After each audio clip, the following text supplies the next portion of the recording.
2020年，高雄一个查甫人杨玉志伫台南中央大学附近随机掠走一个马来西亚籍女学生性侵，并且将吹死，佮将这个尸体等伫山区。当时这个案件引起国际关心。本来1、2审拢依照强制性交加这个杀人罪判死刑，也不想要到讲将最高法院撤销死刑的判决，理由是凶手敢是计划性的杀人再犯的可能性等等，依然需要调查清楚。死者老母伫马来西亚接这条消息真不满，透过国际电话是哪讲哪哭。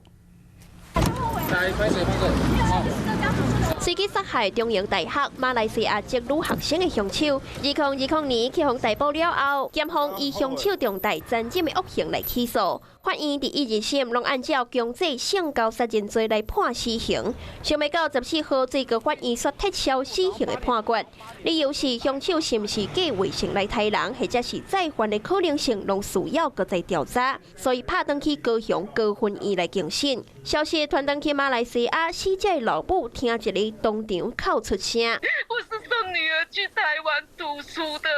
我不是送她去死的，已经很倒霉死了，为什么不要给我一个公道？为什么？到底是不是你们的司法是有黑箱作业还是什么？我不明白，我真的不明白。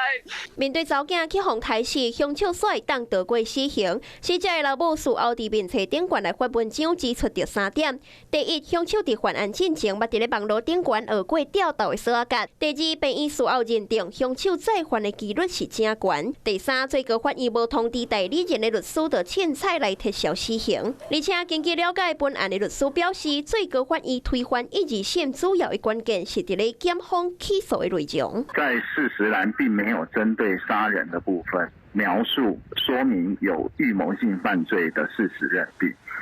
但是在理由栏里面，梁玉志有预谋杀人，因为有判决理由不一致的一个状况，事实跟理由不一致，就有违反刑事诉讼法379条第1项第14款。